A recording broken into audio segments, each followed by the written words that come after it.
The search is on for a new Lobo coach, but could there already be a front runner? This and more in your morning news Blitz. The Albuquerque City Council talks about funds for the fire department, which could lead to some life-saving equipment. What they decided in 5 minutes. You could be suffering from some serious allergies right now. And while spring could be to blame, there could be another factor. More on this in 3 minutes. But first, while Lobo fans are still dealing with the shock of Coach Alford's departure, some are eyeing another man as his replacement. We have the latest on the hunt for a new UNM coach starting right now. Continuing with our Lobo coverage today, the Lobos' old coach, Steve Alford, will be officially introduced as a UCLA Bruin. And we have learned that his replacement could already be in the Duke City. Matt Morrow has more. Hi, Matt.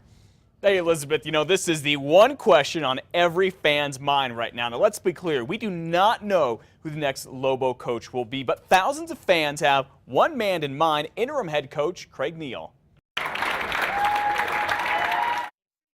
All right, that was Coach Neal, and the Lobos getting a big honor from Albuquerque City Council last night. A few of the councilors, Brad Winter there, thousands of fans, and even some of the players are lobbying for Coach Neal to get the job permanently. Take a look at this. There's even this Facebook page we found called UNM Hire Coach Noodles. That is Craig's nickname. I definitely want to be the head coach here. I could have easily went to UCLA with Coach, but I've kind of left my heart here on my sleeve, so I'm going to try to do the best I can, and hopefully I get the job. All right, besides the possibility of going to UCLA, Coach Neal has been in demand the past couple of years, with Georgia Tech and Colorado State considering him for the head coaching jobs there, including Georgia Tech being his alma mater. Now, as for whether Coach Neal gets the Lobos' top job, well, that's up to Athletic Director Paul Krebs. He is not talking about candidates right now, but has acknowledged how important Coach Neal has been for the team. And as we mentioned, Steve Alford's at UCLA today, where he's going to be introduced as the Bruins head basketball coach. So much for that cherry blazer. And it was just Saturday that the news hit that Alford was going west and taking a 7-year deal. It's going to pay him $2.6 million per year. This was just 2 weeks after Alford agreed to a new 10-year contract that would guarantee him more than $1 million a year with the Lobos. Now, as for how much it'll cost Mr. Alford to go to UCLA, well, his old contract had a buyout between $150,000 and $200,000, but his new one that was supposed to go into effect yesterday had a $1 million buyout. But either way, UCLA is probably going to pick up the tab. Elizabeth? And something else folks are talking about this morning is that pollen allergy hitting you hard right now. Well, guess what? It may not just be the weather to blame. People may also be to blame for things being so bad right now. And here is why. You see, back in the 1980s, people planted male cottonwood trees because the city had a ban on planting female trees. People were sneezing. They could see the cotton. They couldn't see the pollen. They assumed cotton was the problem. It turned out that cotton was not an air allergen at all. It was a male-produced pollen. Larry Cadell helped draft the city's ordinance that aims to control tree pollen. It was added to the books in 1994, banning entire categories of trees and threatening violators with a fine. But the city's air quality division says there's no indication that there's been a change in the pollen count since then. And right now, there is no one to enforce it. Fire agencies are warning that because of the drought, fire season could be really bad. This all comes at it is Wildfire Awareness Week in New Mexico. Nearly 60 wildfires have erupted already. Albuquerque Fire Chief James Breen is asking homeowners who live in open areas to thin their land. Governor Martinez has announced a pilot program that will train 40 military veterans and wildland firefighters.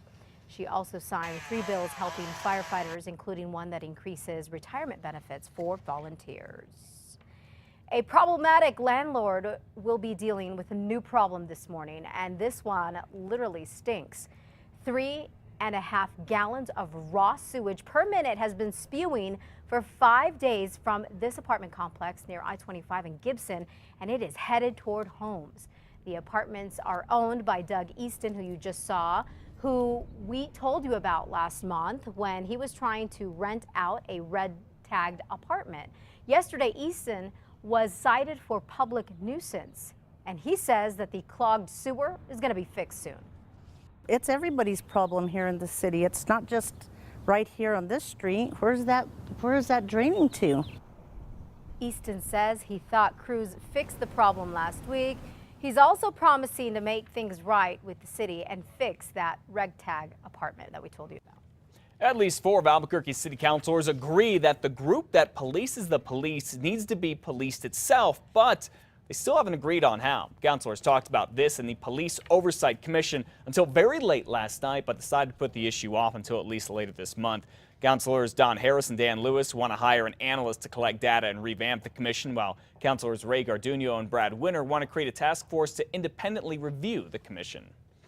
Well, new for you this morning, firefighters and paramedics in Albuquerque will soon have more life-saving equipment to get to you when there's an emergency. Last night, the council voted to let the fire department spend $1 million of its savings on this equipment, including EKG monitors. They're on 20 ambulances as we speak, but now they're going to go on 22 extra fire trucks. Firefighters think this will help them save more lives and cut their response times by 17%.